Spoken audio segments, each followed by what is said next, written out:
इस प्रकार से भगवान के मित्रों के जितने बछड़े थे भगवान उतने बछड़े बन गए और भगवान ने मित्रों का रूप बना लिया।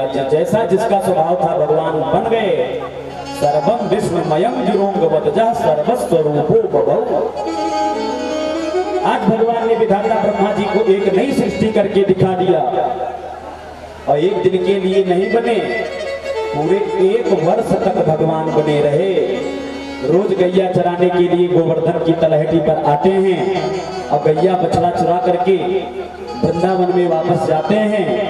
लेकिन दूसरे की बात हटाओ, भगवान के बड़े भाई बलराम जी को भी इस बात का पता नहीं चल रहा है कि ये सब क्या लीला चल रही है।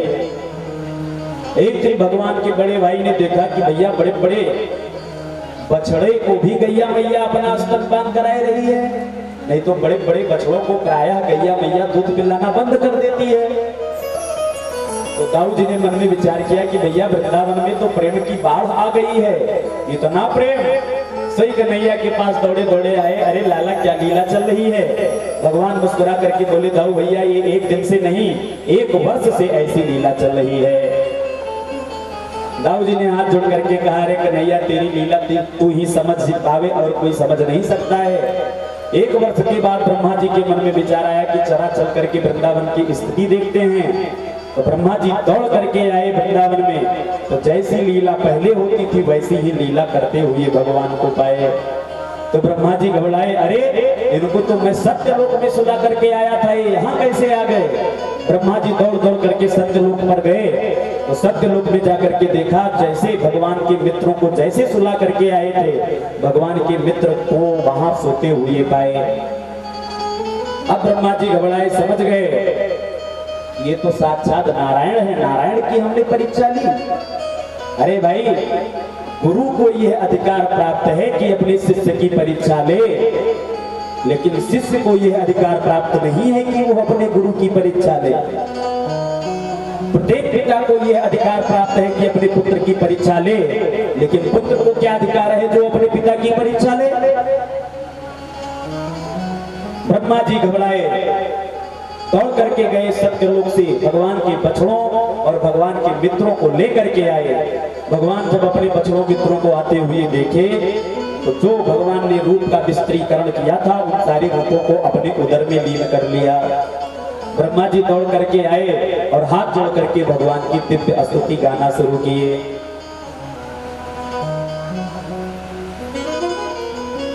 नौमीड्यते भ्रवपुषे तडिदंबराय गुंजावतं सपरिपिच्छल सन्मुखाय वन्यस्त्रजे कवलवेत्र विषाण वेणो लक्ष्मश्रिये मृदुपदे पशुपांगजाय अस्यापि देव वपुषो मदनुग्रहस्य स्वेच्छामयस्य न तु भूतमयस्य कोऽपि नेसे महित्ववसितुं मनसान्तरेण साक्षात् तवैव किमुतात्म सुखानुभूते। ब्रह्मा जी दौड़ करके आए, हे अंबराय, हे प्रभु, मेघ के समान रूप वाले प्रभु, आपके चरणों में मैं अनंत प्रणत निवेदन करता हूँ। गुंजावतन की माला को धारण करने वाले, अस्तुभ मणि को अपने वक्षस्थल पर धारण करने वाले प्रभु, हे लक्ष्मीपति, हे कमलाकांत प्रभु, हे कमलापति, आप मेरे अक्षम्य अपराध को क्षमा कर दीजिए। मैं जानता हूँ मेरा जो अपराध है वो अक्षम्य है, क्षमा करने योग्य नहीं है, फिर भी आप क्षमा मूर्ति हैं, इसलिए मेरे क्षमा अपराध को क्षमा कर दीजिए। देखिए प्रभु, हम लोगों का आना पराधीन है, लेकिन आपका आना स्वाधीन है। आप अपनी इच्छा से इस धरातल पर आते हो और अपनी इच्छा से इस धरातल का त्याग करके जाते हो।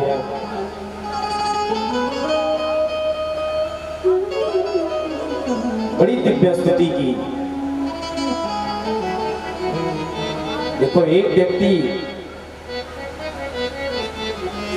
भगवान इस धरातल पर अवतार लेते हैं, भगवान का जन्म नहीं होता है, भगवान अवतार लेते हैं और हमारा आपका जन्म होता है।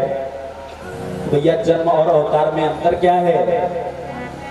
बोले आप सीधे सीधे जा रहे थे, एक व्यक्ति था वो सीधे सीधे जा रहा था, उसको दिखा नहीं कि वो अचानक कुएं में धड़ाम से गिर पड़ा। तो कुएं में गिरा तो घबराया, चिल्लाया, अरे भैया बचाओ, कोई बचाओ, नहीं तो डूब जाऊंगा। किसी व्यक्ति ने सुना तो दौड़ करके गांव के लोग आए, तो उन सभी लोगों में एक समझदार व्यक्ति ने अपने कमर में बांधी रस्सी और रस्सी का सहारा लेकर के कुएं में गिरे हुए व्यक्ति को बचाने के लिए कूद पड़ा। अब कुएं में तो दोनों हैं, कौन कौन? जो गिरा है वो भी कुएं में पड़ा है और जो उसे बचाने के लिए गया है वो भी कुएं में पड़ा है। किसी ने आकर के कहा, अरे महाराज एक नहीं गिरा है, दो दो गिरे हैं।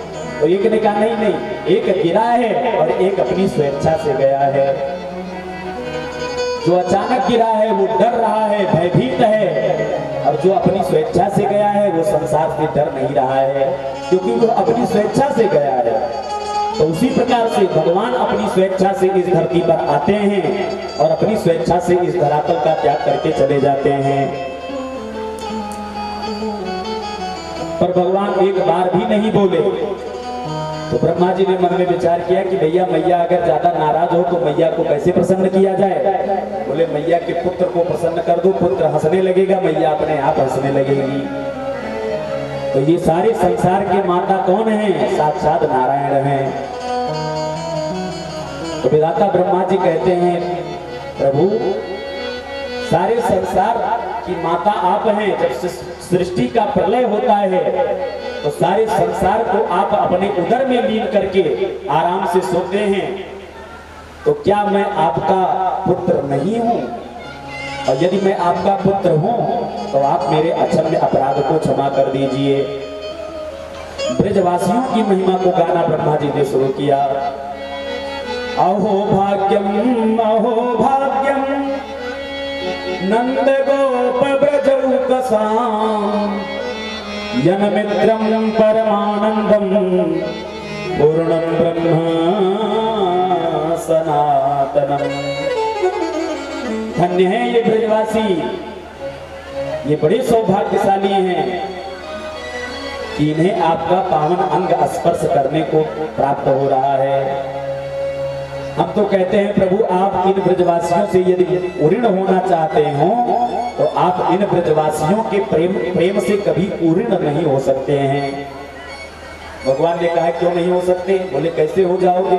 बोले मैं इनको अपना परम पद प्रदान कर दूंगा। भगवान ने कहा एक बात बताओ, पापिनी पूतना की को आपने अपना परम पद प्रदान नहीं कराया? जो आपको मारने की इच्छा से आई थी आपने उसको भी तो अपना परम पद दे दिया। तो अगर वही पद आप इन ब्रजवासियों को दोगे तो भला इन ब्रजवासियों में और उस पापिनी पूतना में क्या अंतर रह जाएगा? भगवान ने कहा तो फिर क्या करें? बोले एक ही उपाय है। क्या उपाय है? बोले इन ब्रजवासियों के सामने हाथ जोड़ करके आप कहो, अरे भाई ब्रजवासियों आप हमें अपने प्रेम के ऋण से उऋण कर दीजिए। तो ये बड़े भोले हैं, बड़े दयालु हैं, तुम्हें अपने प्रेम के ऋण से उऋण कर देंगे, बाकी तुम उऋण होने वाले नहीं हो। इस प्रकार से भगवान ब्रह्मा जी के मन में जो संशय रूपी पंछी बैठा हुआ था, सृष्टि करके ब्रह्मा जी के मान का मर्दन किया। पर एक दिन की बात है, हमारे कन्हैया गायों को लेकर के गैया चराने के लिए यमुना जी के किनारे घूम रहे थे कि गैया मैया चर करके आई और यमुना जी के जल को पी। तो कालिए तह पर यमुना जी के जल को जैसे गैया मैया ने पिया तो सारी गैया मैया मरणासन्न रह गई। भगवान ने देखा तो भगवान को बड़ी दया आई। ये काली नाग अपने विष के प्रभाव से इस काली दह के जल को बिल्कुल दूषित कर दिया है।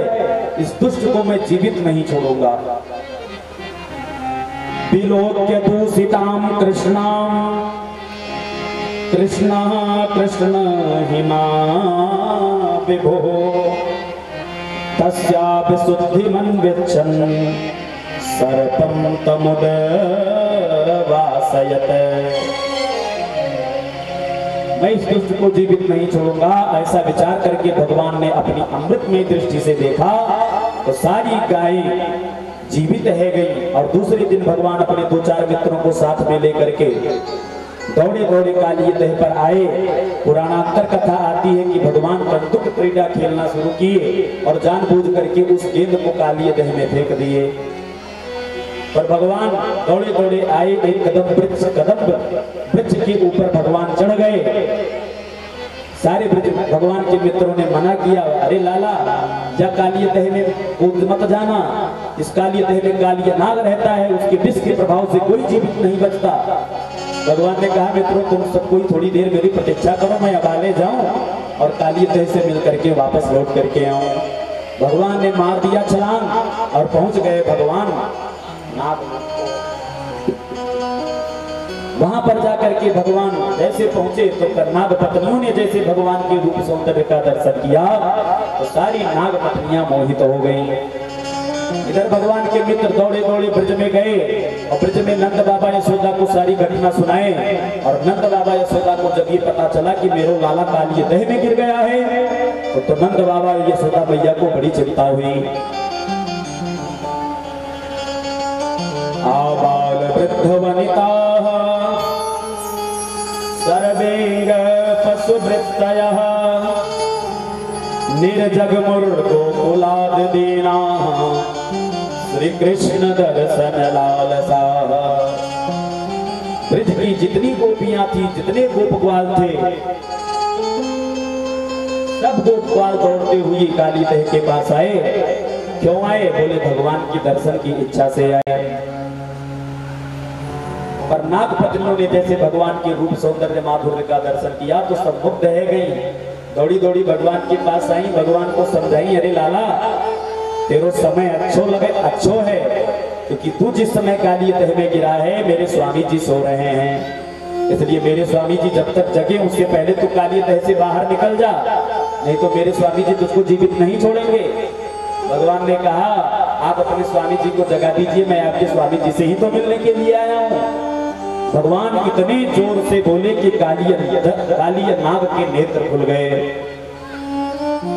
तो 101 फण के साथ भगवान के ऊपर उसने प्रहार किया। भगवान बड़ी देर तक कालिय नाग के पास लीला करते रहे, बड़ी देर तक लीला करते रहे। और भगवान ने मन में विचार किया कि ज्यादा लीला करने की कोई आवश्यकता नहीं है, क्योंकि ज्यादा लीला करेंगे तो मेरे प्रेम में पागल ये जो ब्रजवासी हैं ये अभी तुरंत या कालिय दह में छलांग लगा देंगे, इसलिए ज्यादा लीला करने की आवश्यकता नहीं है। भगवान ने अपने आकार को बढ़ाना शुरू किया और कालिय नाग के बंधन से भगवान मुक्त रह गए और कालिय नाग के सिर पर जाकर के चढ़ गए और कालिय नाग के सिर पर थिरकना शुरू कर दिया।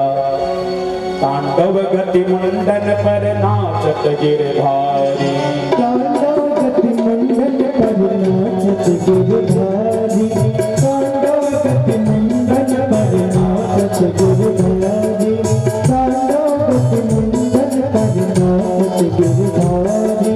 पम पम पम पटकट पम पम पम धरनी पर, पम पम पम पटकट पम पम पम धरनी पर, बिन बिन बिन बिन करत नाच बसुधारी, तांडव गति मुंडन पर नाचत गिरधारी, तांडव गति मुंडन पर नाचत गिरधारी, तांडव गति मुंडन पर नाचत गिरधारी।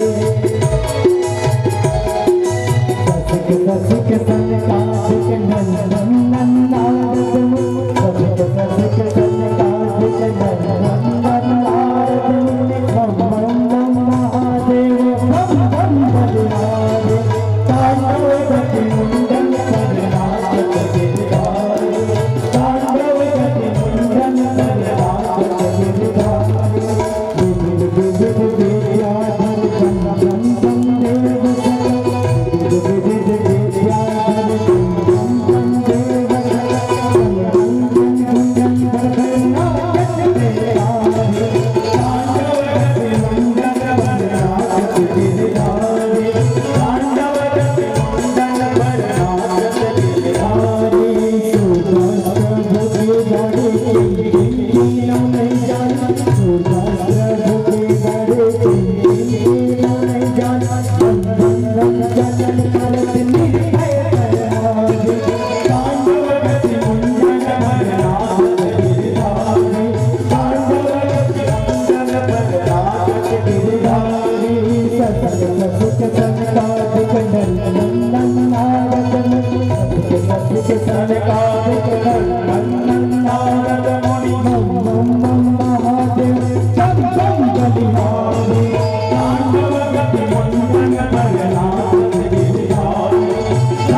चढ़ करके ताता थैया करना थिरकना शुरू किए। आकाश में सारे देवता प्रकट है गए, सारे देवता भगवान के गुणानुवाद को गाने लगे। जय हो। आज तक बड़े बड़े नटों को रस्सी पर नृत्य करते हुए देखा है, पर ऐसा नटराज आज जीवन में पहली बार देख रहा हूं जो सर्प के फण पर नृत्य कर रहा है। और इस प्रकार से नृत्य करते करते भगवान काली नाग के 101 फण को रक्त रंजित कर दिए। नाग पत्नियों ने मन में विचार किया कि जिसको हम छोटा सा लाला समझ रहे थे वो छोटा लाला नहीं है, ये तो कोई उच्च कोटि का सिद्ध व्यक्ति लग रहा है, महापुरुष लग रहा है। अगर थोड़ी देर ये और मेरे स्वामी जी के फण पर नृत्य करता रहा तो मेरे स्वामी जी का काम तमाम हो जाएगा। इसलिए सारी नाग पत्नियां दौड़ करके आई और भगवान के सामने हाथ जोड़ करके भगवान की स्तुति गाना शुरू किया। न्यायो हि दंडः कृत किल विशेषमिस् तवावतारः खल निग्रहाय रिपोसुतानाम् अपि तुल्य दृष्टेर् धत्ते धमं फलमेवानुशंसन्। हे प्रभु, आपने बहुत बढ़िया किया, आपने न्यायोचित दंड मेरे स्वामी जी को दिया है, यही दंड मेरे स्वामी जी को मिलना चाहिए। पर प्रभु, क्रोधोपि तेनुग्रह एव सम्मतः, आपके क्रोध में भी मुझको अनुग्रह दिखाई दे रहा है, आपकी कृपा हमको दिखाई दे रही है। भगवान ने कहा आपको कृपा कैसे दिखाई दे रही है? अरे नाच नाच करके मैंने अपने पैरों के प्रहार से आपके स्वामी जी के फण को रक्त रंजित कर दिया और आप लोग कह रही है कृपा दिखाई दे रही है। बोले महाराज एक बात बताइए। क्या? बोले शंकर भगवान आपके नाम का हमेशा संकीर्तन करते रहते हैं, फिर भी आप उनके ऊपर इतनी बड़ी कृपा नहीं किए। आपके चरणों से जो गंगा निकली उस गंगा को भोले बाबा ने अपने जटा में धारण कर लिया। अरे बलि ने अपनी सारी संपदा आपके चरणों में समर्पित कर दी, तब जाकर के आपने अपना पैर बलि के सिर पर रखा और मेरे स्वामी जी को तो ना कहीं आना पड़ा, ना कहीं जाना पड़ा, ना तो आपको धन देना पड़ा, घर बैठे बैठे आप आ गए और कृपा करके आप अपने चरणों का चिन्ह मेरे स्वामी जी के सिर पर छाप दिए। तो ये आपकी कृपा नहीं तो क्या है? देखिए महाराज, हमें आपके चरण धूली चाहिए। वांछन्ति यत्पादरजः प्रपन्नाः। देखिए महाराज, मुझे स्वर्ग नहीं चाहिए, अपवर्ग नहीं चाहिए, पृथ्वी का साम्राज्य नहीं चाहिए, रसातल का भोग नहीं चाहिए, मुझे आपकी चरण धूली चाहिए। भगवान प्रसन्न है कि भैया ये नाग पत्नियां तो बड़ी चतुर हैं। कैसे?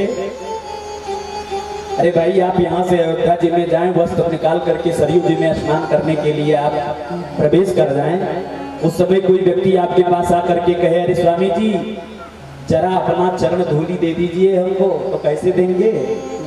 चरण धूली यदि आपको लेना है तो आपको जल से बाहर निकलना पड़ेगा, तब जाकर के कहीं चरण धूली आपको मिलेगी। तो नाग पत्नियां कहती हैं कि हे प्रभु, वांछन्ति यत्पादरजः प्रपन्नाः। हे प्रभु, आप मुझे अपने चरणों की धूली दे दीजिए। और अंत में नाग पत्नियों ने कहा पति प्राण प्रदीयताम्, आप मेरे पति देव के प्राण को हमको दे दीजिए, बस यही हमको चाहिए। भगवान नाग पत्नियों की स्तुति पर प्रसन्न है गए। कालिया नाग के सिर से नीचे उतर आए और जैसे नीचे उतरे तो कालिया नाग 101 फण से फुटकार मारता हुआ खड़ा हो गया। भगवान फिर सावधान हो गए, नाग पत्नियों की तरफ इशारा करते हुए कहे देखिए देवी समझाइए, नहीं तो यदि इस बार मैं कहीं इनके फण पर चढ़ गया तो इनका उद्धार करके ही नीचे उतरूंगा। नाग पत्नियों ने कहा अरे महाराज नीचे सिर झुकाइए, नहीं तो कहीं इस बार चढ़ गए तो तुम्हारा काम तमाम करके ही वापस आएंगे। कालिया नाग ने कहा मैंने कोई अपराध किया है क्या तुम सिर झुकाओ? भगवान ने कहा कि भैया तुमने अपराध क्यों नहीं किया? बोले क्या अपराध किया महाराज? बोले तू अपने विष के से इस कालिय देह के जल को इतना विषाक्त कर दिया है कि तेरे जल के ऊपर से यदि पक्षी भी उड़ करके जाए तो तेरे विष के प्रभाव से वो जल में गिर करके मर जाते हैं। बोले एक बात बताओ महाराज। बोले क्या? बोले इस संसार को कौन बनाता है? वयम खलाह सहोत्पत्त्या तामसा दीर्घमन्यवः स्वभावो दुस्त्यजो नाथ लोकानां यद सद्ग्रहः। एक बात बताओ महाराज। बोले क्या? बोली इस संसार को कौन बनाया? भगवान ने कहा मैंने बनाया। अच्छा, तो इस संसार में सर्पों को किसने बनाया? भगवान ने कहा मैंने बनाया। अच्छा, तो सर्पों के स्वभाव को किसने बनाया? भगवान ने कहा मैंने बनाया। अच्छा, तो सर्पों के मुख में ये विष किसने डाल दिया? भगवान ने कहा मैंने डाल दिया। कालिया नाग ने कहा बस हो गया निर्णय। क्या? तन मन धन और जीवन सब कुछ है तेरा स्वामी, सब कुछ है तेरा तुझको अर्पण प्रभु जी का, प्रभु को समर्पण लागी मेरा। ओम जय जगदीश। कालिया नाग ने हाथ जोड़ करके कहा महाराज बस हो गया निर्णय। अरे आपने मेरे मुख में जब विष डाल दिया है तो अमृत कहां से मैं लेकर के आऊंगा? आपने मेरे स्वभाव को जब कठोर बना दिया है, क्रोध स्वभाव बदल दिया है, हम सर्पों को तो मैं सहज स्वभाव कहां से लेकर के आऊंगा? भवान ही कारण तत्र सर्वज्ञो जगदीश्वरः अनुग्रहं निग्रहं वा मन्यसे तद्विधेयः। हे महाराज आप समर्थ हो और आप जो चाहो सो करो। आप ही निर्णय करो कि हम गलत किए या सही किए। भगवान एकदम अवाक रह गए। पर थोड़ी देर बाद भगवान ने कहा ये सब तो ठीक है, पर यदि मैंने सर्पों को बनाया है तो सर्पों के रहने के लिए मैंने एक द्वीप का निर्माण किया है, रमण द्वीप का निर्माण किया है, जहां पर केवल सांप ही सर्प रहते हैं। तो फिर उस रमण द्वीप को छोड़ करके तुम यहाँ क्या करने के लिए आ गए? तब कालिया नाग ने हाथ जोड़ करके कहा महाराज हाँ ये बात तो आपकी ठीक है, पर इसके पीछे भी आपका वाहन जो गरुड़ है उसी के भय के कारण मैं यहाँ आकर के छुपा हूँ। बोले क्यों? इतना बड़ा संसार है, तुमको केवल काली दह ही मिला? बोले महाराज कारण है। सौभरी महात्मा ने पक्षीराज गरुड़ को श्राप दिया है कि काली दह के आसपास आकर के यदि पक्षीराज गरुड़ कुछ भी अहित करेगा तो वो निश्चित ही मारा जाएगा। इसलिए यहाँ सांप बस आवत नहीं, यहाँ सांप के भय के कारण यहाँ वो आता नहीं है। एक बार की बात है महाराज, आपके वाहन गरुड़ से मेरी लड़ाई हो गई, झगड़ा हो गई, तो वो मुझको मारने पर तुल गया, तो उसके डर के कारण मैं आकर के इस काली दह में छुप गया। भगवान ने कहा अगर ये बात है तो तुम अब जाओ, क्योंकि अब काली गरुड़ कुछ नहीं करेगा तुम्हारा। बोले क्यों? बोले नाच नाच करके जो अपने चरण पादुका की चिन्ह आपके फण पर हम लगा दिए हैं, छाप दिए हैं, अब पक्षीराज गरुड़ तुम्हारा कुछ अहित नहीं करेंगे, जाओ मेरा आशीर्वाद है। कालिया नाग ने हाथ जोड़ करके कहा महाराज यदि आपकी आज्ञा हो तो मैं आपको अपने सिर पर बिठा करके ऊपर लेकर के चलूं। भगवान ने कहा ये तो बहुत अच्छी बात है, तुरंत लेकर के चलो। और कालिया नाग भगवान को अपने सिर पर बिठा लिया, ऊपर लेकर के बढ़ा। महाराज भगवान कालिया नाग के सिर पर सिरारूढ़ होकर के ऊपर आए और जैसे माता यशोदा ने अपने पुत्र का दर्शन किया, सोई माता यशोदा बड़ी जोर से आवाज देने लगी, अरे लाला कूद के भाग गई हो, नहीं तो नाग काट लेगो तेरे को।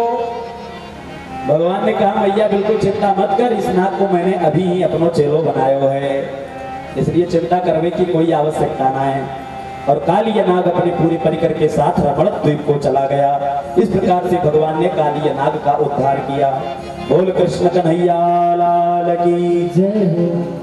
वेणु गीत के माध्यम से भगवान ने सारे ब्रज की गोपियों को संकेत दिया कि शरद पूर्णिमा की रात्रि में मैं आपके मनोरथ को जरूर पूरा करूंगा। और इधर ब्रज की सारी गोपियों ने कार्तिक मास के 1 महीने यमुना जी में स्नान करके माता कात्यायनी की उपासना की और माता कात्यायनी से वरदान मांगा कि भगवान श्री कृष्णचंद्र हमको पति के रूप में प्राप्त हो। पर एक बार की बात है, आज सुबह से ही मैया यशोदा 56 प्रकार के व्यंजन बनाते चली जा रही है। भगवान के नेत्र खुले तो भगवान दौड़े दौड़े मैया यशोदा के पास आए। मैया यशोदा के पास आकर के मैया से पूछने लगे, अरे मैया मैया, आज सुबह से ही 56 प्रकार के व्यंजन बनाते जा रही है, निकला चिखा दे हमको। मैया ने कहा, देखो लाला, तू मेरों को परेशान मत करियो, अपने बाबा के पास जाकर के पूछो। तो भगवान दौड़े दौड़े नंद बाबा के पास आए और नंद बाबा की गोदी में बैठकर भगवान नंद बाबा की दाढ़ी पर हाथ लगाते हुए भगवान ने पूछा, कथ्यताम में पिता कोयम संभ्रमो वावुपः गतः किं फलं कस्य चोत्तेषः केन वा साध्यते मखः। भगवान नंद बाबा के पास आए, नंद बाबा की गोदी में बैठ करके भगवान ने कहा, बाबा बाबा बताइयो, आज सुबह से ही मैया 56 प्रकार के व्यंजन बनाते चली जा रही है और चखने के लिए एक भी नहीं दे रही है, क्या बात है? बाबा ने कहा, बेटा, परजन्यो भगवान इंद्रो मेघास्तस्यात्ममूर्तयः तेभिर्वर्षन्ति भूतानां प्रीणनं जीवनं पयः। नंद बाबा ने कहा, बेटा, हम लोग 1 वर्ष में एक बार देवराज इंद्र की पूजा करते हैं और जब हम लोग देवराज इंद्र की पूजा करते हैं तो हम सब की पूजा से देवराज इंद्र प्रसन्न होते हैं। फिर वो मेघों को आदेश देते हैं और मेघ आकर के ब्रजमंडल में बहुत सारी वर्षा करते हैं। तो उस बरसात के प्रभाव से हमारे ब्रज में हरी भरी घास तैयार होती हैं और उन घासों को मेरी गैया मैया चरती हैं। फिर मेरी गैया मैया मुझको बहुत सारा दूध देती हैं और उस दूध को पी करके हम ब्रजवासियों का जीवन यापन होता है। भगवान ने कहा, अच्छा बाबा, ये बात है। बाबा एक बात बताओ। बोले, क्या? बोले, आधे ब्रजवासी देवराज इंद्र की पूजा कर ले और आधे ब्रजवासी देवराज इंद्र की पूजा ना करें। तो जो ब्रजवासी देवराज इंद्र की पूजा करेंगे, देवराज इंद्र केवल उन्हीं के खेतन में बरसात कराएगो और जो ना करेंगे उनकी खेतन में बरसात ना कराएगो। नंद बाबा ने कहा, लाला, तू है तो 7 वर्ष को बालक, पर मुझ 80 साल के डोकरा की बुद्धि तू दिग्भ्रमित कर देता है। अरे छोड़ इन सब बातों को, तू बता तेरे मन में क्या इच्छा है। तब भगवान ने कहा, देखो बाबा, मैंने भी बड़े बड़े विद्वानों का संग किया है, बड़े बड़े महात्माओं का संग किया है और सारे महात्मा, सारे विद्वान केवल एक ही बात कहते हैं। क्या कहते हैं? कर्मणा जायते जंतुः कर्मणैव विलीयते सुखम दुःखम भयं क्षेमं कर्मणैवाभिपद्यते। सारे विद्वान, सारे संत एक ही बात कहते हैं कि व्यक्ति जैसा कर्म करता है भगवान उसको वैसा फल दे देते हैं। भगवान को एक प्रकार से आप भंडारी समझिए। अब भंडारी को आप जो सामग्री दोगे वही भोजन बना करके तैयार कर देंगे। अब भंडारी को कछु देव ले ना है और तो भैया 56 प्रकार के व्यंजन बनाओ, तो कहां से बना करके दे देंगे? अगर आपको भोजन बनवाना है तो सामग्री भंडारी जी को देना ही पड़ेगा। तो उसी प्रकार से एक व्यक्ति ने कहा, महाराज, एक व्यक्ति अपने घर पर बैठा हुआ था, जेठ का महीना था, तो उसने देखा कि उसके घर के सामने एक बगीचा लगा हुआ था। तो बगीचे पे उसकी दृष्टि गई, तो बगीचे में एक आम के वृक्ष पर उसकी दृष्टि गई। तो उसने देखा एक आम का फल पका हुआ लगा है, तो मन में विचार आया कि चलो तोड़ करके खाते हैं। तो दौड़ करके गया और वहां पर जाकर के फल को तोड़ लिया और फल को खा रहा था बैठ करके वृक्ष के नीचे कि इतनी देर में जो बाघ का रखवाला था वो दौड़ करके आया, हाथ में सांटी लेकर के और फल खाने वाले व्यक्ति की पीठ पर 2 सांटी लगाया तो कष्ट उसके पीठ को हुआ। एक व्यक्ति ने कहा महाराज गोस्वामी जी की ये बात बिल्कुल झूठ है कि कर्म प्रधान विश्व रचिराता, जो जस करहि सो तस फल चाहता। ये चौपाई गलत है। बोले कैसे? बोले एक बात बताओ, फल को देखा कौन? बोले फल को देखा आंख, और आंख केवल फल को देख सकता है, उसको तोड़ नहीं सकता, वहां तक जा नहीं सकता। तो वहां तक चल कर कौन गया? बोले पैर। पैर केवल चल कर जा सकता है पर फल को नहीं तोड़ सकता। फल को तोड़ा कौन? बोले हाथ।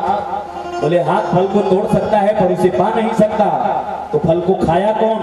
बोले फल को खाया रसना ने, स्वाद लिया रसना ने, पर रसना केवल स्वाद ले सकती है, उसे अपने पास नहीं रख सकती। तो रखा कौन? बोले पेट ने अपने पास में रखा। बोले इतनी देर में बाघ का मालिक आया और डंडा मारा पीठ पर, तो दर्द किसको हुआ? बोले पीठ को दर्द हुआ। एक समझदार व्यक्ति के पास जब पहुंचा व्यक्ति तो बोले आपके प्रश्न में ही आपका उत्तर छिपा हुआ है। कैसे?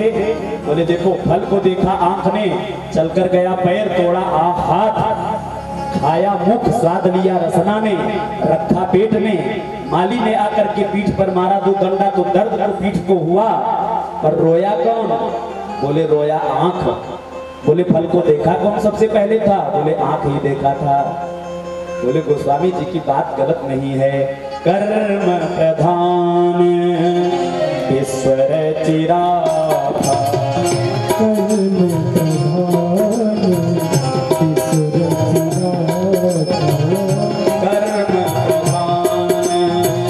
विश्व रचिराता,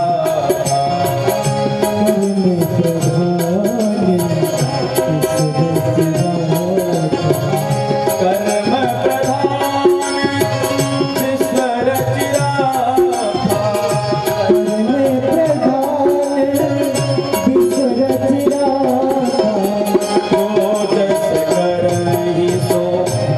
कर्म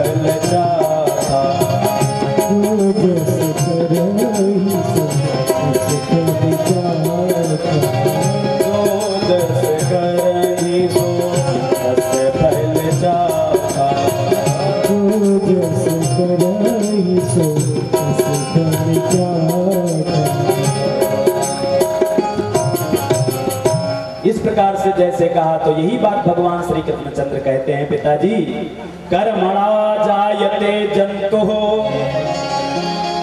कर्मणैव विलीयते, सुखम दुःखम भयं क्षेमं कर्मणैवाभिपद्यते।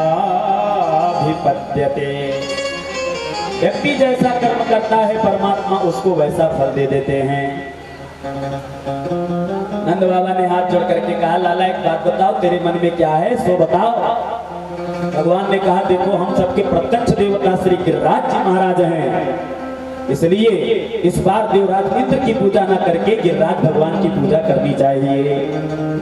नंद बाबा ने कहा ठीक है लाला, अगर तेरो इच्छा है तो देवराज इंद्र की पूजा करते करते हमारी दाढ़ी सफेद रह गई, इस बार तेरे कहने से मैं गिरिराज पर्वत की ही पूजा कर लेता हूँ।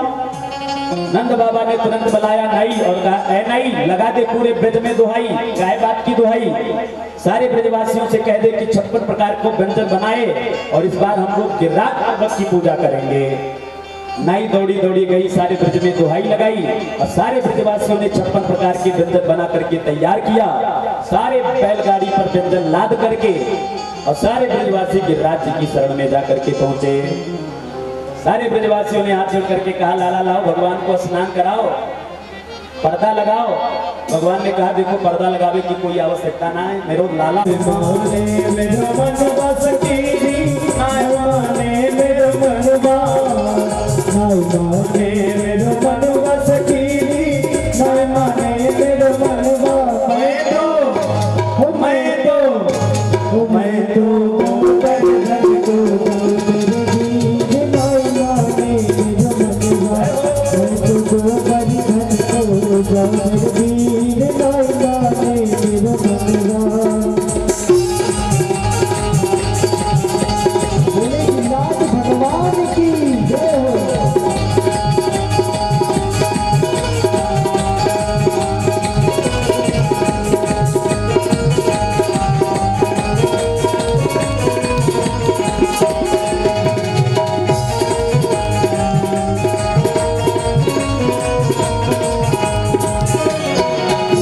कोस की दे परिक्रमा, 7 कोस की दे परिक्रमा, 7 कोस की दे परिक्रमा, 7 कोस की दे परिक्रमा। मैं तो मानसी गंगा नहाओ मेरे वीर नाय माने मेरो मनवा, मैं तो परिधन को जाऊं मेरो वीर नाय माने मेरो मनवा, नाय माने मेरो मनवा सखी, नाय माने मेरो मनवा, नाय माने मेरो मनवा सखी, नाय माने मेरो मनवा। मैं तो परिधन को जाऊं मेरो वीर नाय माने मेरो मनवा, मैं तो परिधन को जाऊं मेरो वीर नाय माने मेरो मनवा।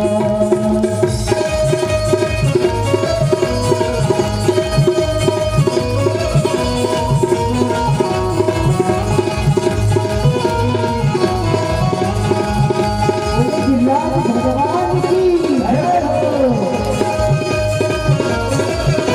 ताली बजाते हुए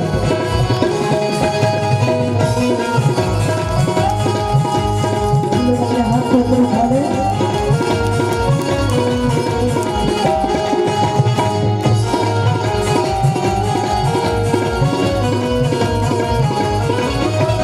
सात शेर की करूं पढ़ाई, 7 शेर की करूं चढ़ाई, 7 शेर की करूं पढ़ाई, 7 शेर की करूं चढ़ाई, 7 शेर की करूं चढ़ाई, 7 शेर की करूं चढ़ाई, 7 शेर की करूं चढ़ाई, 7 शेर की करूं चढ़ाई, 7 शेर की करूं चढ़ाई।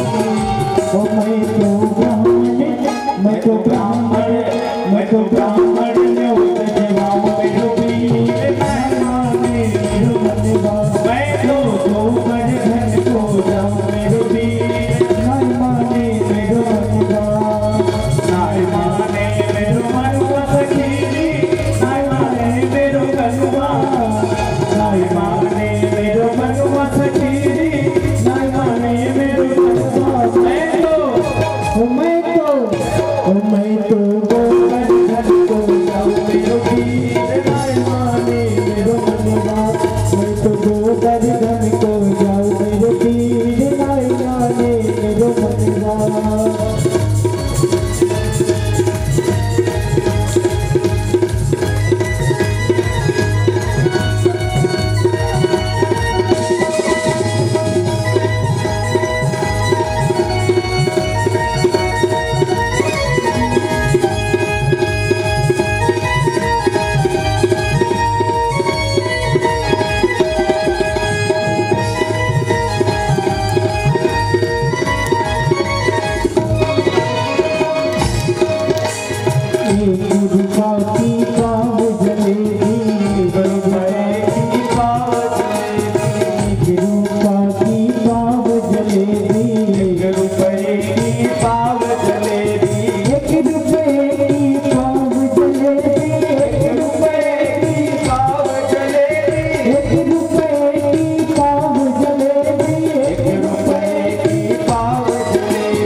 मतलब वहां पर गिरिराज जी की जय जयकार की जा रही है, आपका पूजन करने वाला कोई नहीं है। और जब इस सब का कारण भगवान श्री कृष्णचंद्र जी को बताया तो देवराज इंद्र इतना विवेक शून्य हो गया कि भगवान को ही गाली देने लगा। वाचालम बालिसमस्तब्ध अत्यम पंडित मानिनाम कृष्णम मर्त्यमुपाश्रित्य गोपा में चक्रुरप्रियम।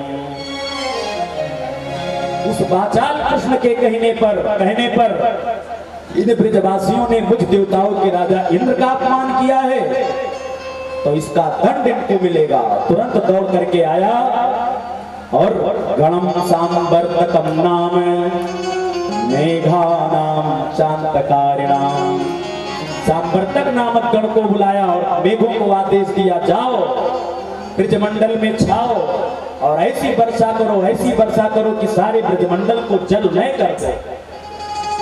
सारे मेघ दौड़े दौड़े आए, ब्रजमंडल के चारों तरफ छाए और समय में जब बरसात होने लगी तो सारे ब्रजवासी डर के मारे कांपने लगे। सारे ब्रजवासी दौड़े दौड़े इकट्ठे होकर के भगवान की शरण में आए और भगवान की शरण में आकर के सारे ब्रजवासी कहते हैं, देखो लाला, मैंने तेरे कहने पर गिरिराज जी की पूजा की, देवराज इंद्र की पूजा नहीं की, तो देखो देवताओं का राजा इंद्र हम सभी के ऊपर कोपित हो गया है। कृष्ण कृष्ण महाभाग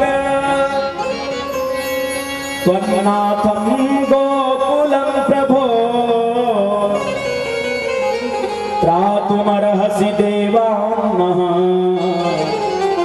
कुपिताद भक्तवत्सलः।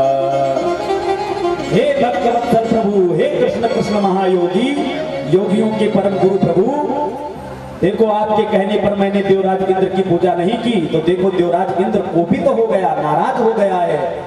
लगता है आज ये समय से पहले ही सारे ब्रजवासियों को जलमय कर देगा, इसलिए इस देवराज इंद्र के कोप से हमको बचाओ।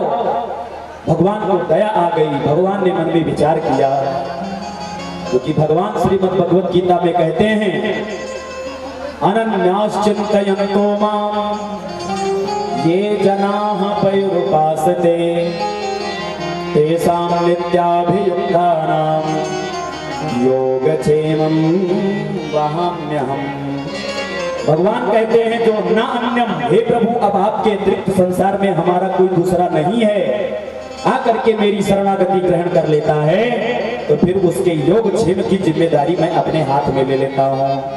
करऊं सदा तेन की रखवारी, करऊं सदा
शरणागत भक्तों की रक्षा करता हूँ। जैसे एक माता अपने नवजात शिशु की पग पग पर रक्षा करती है, उसी प्रकार से मैं अपने भक्तों की रक्षा करता हूँ।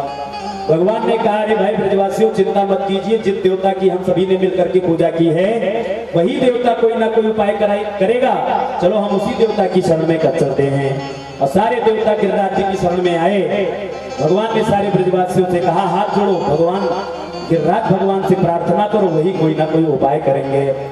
सारे ब्रजवासी हाथ जोड़ करके गिरिराज जी से प्रार्थना करने लगे।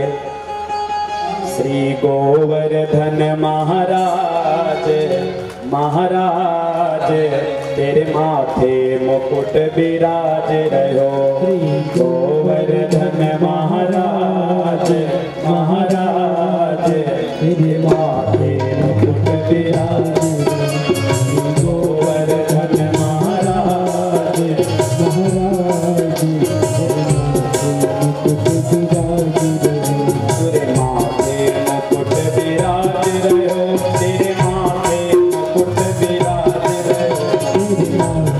मुकुट विराज रहो तेरे माथे मुकुट विराज रहो गोवर्धन महाराज महाराज तेरे माथे मुकुट विराज गोवर्धन महाराज महाराज तेरे माथे मुकुट विराज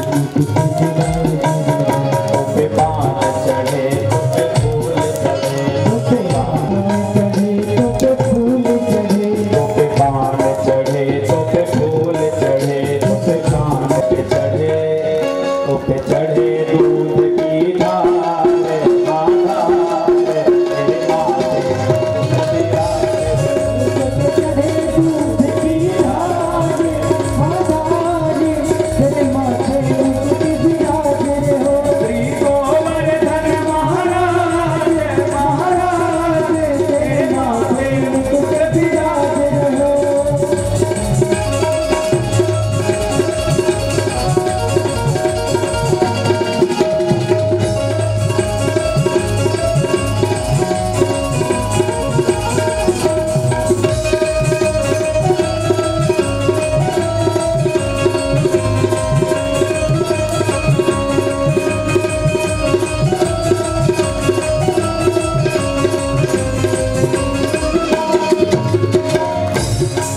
इस प्रकार से सारे ब्रजवासियों ने भगवान की स्तुति करना शुरू किया। भगवान ने कहा, रे भाई ब्रजवासियों, मेरे देवता ने मेरे कान में आकर के एक सूचना दी है। सारे ब्रजवासियों ने कहा, क्या कहा है मेरे देवता ने? भगवान ने कहा, मेरे देवता ने कहा है, यदि ज्यादा तेज से बरसात हो रही हो तो आप हमें अपना छत्र बना लीजिए। सारे ब्रजवासियों ने कहा, राम राम करो, इधरो लंबो चौड़ो देवता भैया, या कोई छत्र कैसे बनाया जाएगा? भगवान ने कहा, यदि मेरे देवता ने कहा है तो कोई ना कोई उपाय जरूर करेंगे मेरे देवता, इसलिए लाओ एक बार मिल करके सभी प्रयास करते हैं। भगवान के मित्रों ने कहा, ठीक है लाला, पूतना को मारवे वालों हाथ में दिखाई दियो और बिल्कुल चिंता मत करियो, हम तुम्हारे साथ हैं। सारे ब्रजवासी दौड़ करके गए और दधार लीलया कृष्ण से छत्राकनिव बालकः। और 2 दिन बीत गया, 4 दिन बीत गया, 5 दिन बीत गया तो भगवान के मित्रों ने मन में विचार किया, जितने ब्रजवासी थे वो सब आपस में बात करने लगे, भैया हमारा ये कंधा दर्द करने लगता है तो मैं अपना ये कंधा लगा लेता हूँ, और जब ये भी कंधा दर्द करने लगता है तो मैं अपना सिर लगा लेता हूँ, और जब सिर भी दर्द करने लगता है तो मैं अपनी लकुटिया को लगा लेता हूँ, लाठी डंडा लगा देता हूँ। पर ये कृष्ण कन्हैया 7 दिन से लगातार एक ही मुद्रा में खड़ा हुआ है। सारे ब्रजवासी दौड़ करके आए, कन्हैया को चारों तरफ से घेर करके बोले, देखो लाला, ज्यादा मेहनत मत करो नहीं तो बीमार पड़ जाएगा, चिंता मत करियो, हम इतने सारे लोग हैं, गिरिराज पर्वत को रोक लेंगे, तू जा करके आराम कर ले। भगवान ने कहा, मेरे बिना गिरिराज पर्वत को रोक पाओगे क्या? सारे ब्रजवासियों ने कहा, चौरे लाला, तुझको क्या लगता है कि तेरी कनिष्ठ का उंगलिया पर 7 कोस को पर्वत रुका है और हम सब जो लगे हैं सब माटी के मुंहधरों लगे हैं क्या? भगवान ने कहा, ठीक है ब्रजवासियों, नाराज मत हो, तुम सब संभालो, मैं आराम करने के लिए जा रहा हूँ। और जैसे भगवान ने अपने कनिष्ठ का उंगलिया को नेक नीचे किया कि सारे ब्रजवासियों के डंडा चटा चट कर गए। सारे 7 कोस को देवता, 7 कोस को पर्वत भगवान की कनिष्ठ का उंगलिया पर यथावत चौका त्यों टिका रहा। तो सारे ब्रजवासी दौड़ करके नंद बाबा के पास आए और नंद बाबा के पास आकर के बोले, बाबा बाबा सच सच बताइयो, ये तेरो लाला है क्या? सारे ब्रजवासियों ने, नंद बाबा ने कहा, अरे भाई ब्रजवासियों, तुम कैसी बात कर रहे हो, मेरो लाला ना है तो फिर किसको लाला है ये? सारे ब्रजवासियों ने कहा, बाबा बुरा मत मानियो, हम अपने वंश में एक से एक बलवान हुए, पर तेरो लाला जैसो बलवान तो आज तक कोई नहीं हुआ। तेरो लाला तो हमको लगता है साक्षात कोई देवी देवता को अवतारी पुरुष है, इतना बलवान। सारे ब्रजवासियों ने जब इस प्रकार से कहना शुरू किया तो नंद बाबा ने कहा, देखो भाई ब्रजवासियों, मेरा लाला कोई देवता होता ना है, पर मैं आज आपको एक रहस्य की बात बताऊं। बोले कहा, एक बार हमारे गर्गाचार्य जी हमारे घर पर पधारे और मैंने आप सबको नहीं बताया, मैंने अपने लाला को नामकरण संस्कार किया। अब मेरो लाला के बारे में गर्गाचार्य जी ने एक से एक विचित्र बातें कही। क्या क्या कहा? बोले मेरे लाला के बारे में गर्गाचार्य जी ने कहा था, बहूनि संति नामानि रूपाणि च सुतस्य ते गुणकर्मानुरूपाणि तान्यहं वेद नो जनाः। बोले मेरे लाला के बारे में गर्गाचार्य जी ने कहा था कि तेरे लाला को हर युग में जन्म होता रहता है, तेरे लाला साक्षात नारायण के समान तेरे लाला में गुण है, ये साक्षात नारायण है। तो भैया जब से गर्गाचार्य जी मेरे लाला के बारे में ऐसा बता करके गए हैं, तब से मैं दिन रात अपने नारायण का भजन करता हूँ और नारायण का भजन करके नारायण से केवल एक ही बात मांगता हूँ कि महाराज आप मेरे लाला की रक्षा करियो। तो मेरो लाला कोई नारायण वारायण ना है, मेरे लाला के ऊपर नारायण की विशेष कृपा है, बाकी ये नारायण वारायण ना है। इस प्रकार से सारे ब्रजवासियों को नंद बाबा समझाए। बरसात होना जब बंद हो गया, तब भगवान ने सारे ब्रजवासियों से कहा, भैया सब कोई बाहर निकलो, देखो वर्षा होनी बंद हो गई है। सारे ब्रजवासी बाहर निकले और भगवान गिरिराज पर्वत को जैसे ही खेल खेल में उठाए थे, वैसे ही खेल खेल में यथावत ज्यों का त्यों स्थान पर स्थापित कर दिया। इधर देवराज इंद्र ने मन में विचार किया कि जरा चल करके ब्रजमंडल की स्थिति देख करके आए। जब ब्रजमंडल में आए तो यहाँ पर धूल उड़ता हुआ पाए। तब देवराज इंद्र घबराए, जाकर के अपने मेघों को डांटना शुरू किए, डांट करके भगाए, सारे मेघ पलायन कर गए। पर बस्ती हमको नारायण बना दोगे क्या? एक रहस्य की बात मैं आपको बताऊं। बोले क्या रहस्य की बात है? बोले तुम सबन को पता ना है, मेरो देवता ने आकर के मेरे कान में एक मंत्र दे दिया। भैया कौन सा मंत्र दिया? बोले मंत्र सबको थोड़ी ना बताया जाता है। मंत्र का प्रभाव यह है कि उस मंत्र को यदि मैं जपने लगूं तो उस समय जो जो मेरे तरफ देखेगा तो उसकी सारी शक्ति मुझ में आ जाएगी। तो मैंने गिरिराज पर्वत को उठाने से पहले उस मंत्र को जपना शुरू किया और तुम सबने हमारी तरफ देखना शुरू किया, तो तुम सबकी शक्ति हम में आ गई और हमने अकेले ही गिरिराज पर्वत को उठा लिया। कछु माखन को बल बढ़ो, कछु गोपन करि सहाय, श्री राधे जू की कृपा सो मैंने गिरिवर लियो उठाय। बोल गिरिराज भगवान की जय हो, गिरिराज धरण की जय हो, श्रीमद् भागवत महापुराण की जय